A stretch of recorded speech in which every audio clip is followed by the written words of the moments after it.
Bonjour à toutes, bonjour à tous, ici Gonzalo, un étudiant français d'origine chilienne qui est en Erasmus à Santiago pour 1 an. Nous sommes au sein d'une assemblée étudiante qui a pour but d'organiser nos mouvements. Quel mouvement? Le mouvement qui se déroule ici est un mouvement à la base étudiant qui part de l'augmentation des prix du métro.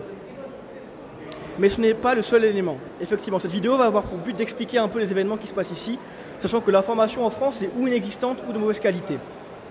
Avant toute chose, il faut savoir que la constitution chilienne a été rédigée par le dictateur Augusto Pinochet qui a régné sur le Chili entre les années 70 et les années 90. Ces politiques, durant la dictature néolibérale suivant la doctrine du choc de Friedman, ont mené à bout des privatisations de l'eau, de l'éducation, de la santé, des retraites qui sont encore présentes aujourd'hui, de telle manière qu'une dizaine de familles chiliennes se partagent l'entièreté des richesses et des terres de tout le pays. La précarité due à ces mesures de privatisation ont transformé le droit de vivre au Chili en privilège. En privilège d'avoir une mort décente, en privilège de pouvoir boire de l'eau, de pouvoir s'éduquer, de pouvoir travailler. Il faut savoir qu'ici, une personne retraitée touche en moyenne 140 000 pesos par mois, ce qui équivaudrait à peu près 150 €. Évidemment, les prix ne sont pas les mêmes, les coûts de la vie ne sont pas les mêmes, mais il faut savoir que pour 140 000 pesos de pension, le métro, si on le voyage 2 fois par jour pendant 1 mois, coûte 50 000 pesos et un logement moyen coûte 140 000 pesos. Il est donc impossible de vivre dignement, même de survivre avec ce que l'État nous donne. C'est pour ça aujourd'hui que le mouvement qui est parti à la base des étudiants contre l'augmentation du prix de métro prend de plus en plus d'ampleur. Effectivement, le mouvement a commencé avec le mouvement qui s'est appelé Évasion massive, qui venait des étudiants et qui consistait à passer en masse dans les portiques du métro sans payer, et le côté massif afin que les policiers ou les gardes ne puissent pas nous arrêter. La répression qu'a instaurée l'État à la suite de ces mouvements a créé une révolte générale. Le vendredi qui est passé, à 15 h, tous les métros étaient bloqués et des centaines de milliers de Chiliens défilaient dans les rues, au début de la capitale et s'est étendu après au niveau du Chili des jours qui ont suivi. Le vendredi, le président Piñera a évoqué une crise et a fait une réunion d'urgence à laquelle a été décrété l'état d'urgence et la loi de sécurité intérieure qui permet de faire des procès plus rapides, des procès parfois secrets et d'augmenter les condamnations car assimilées à actes terroristes.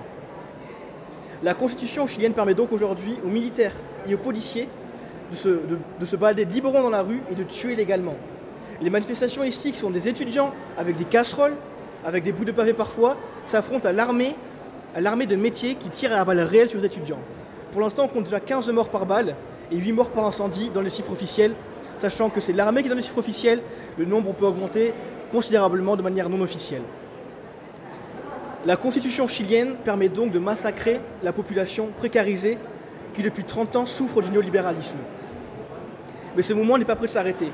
Un des slogans ici est également « Ils nous ont tout pris, ils nous ont même pris la peur ». Maintenant, les manifestants chiliens n'ont plus peur de s'affronter aux militaires, n'ont plus peur de sortir dans la rue le soir malgré le couvre-feu qui était instauré et de continuer la lutte. Récemment, les travailleurs du port sont mis en grève, les mineurs sont mis en grève, le secteur hospitalier s'est mis en grève, les collèges, écoles, lycées, facs sont fermés.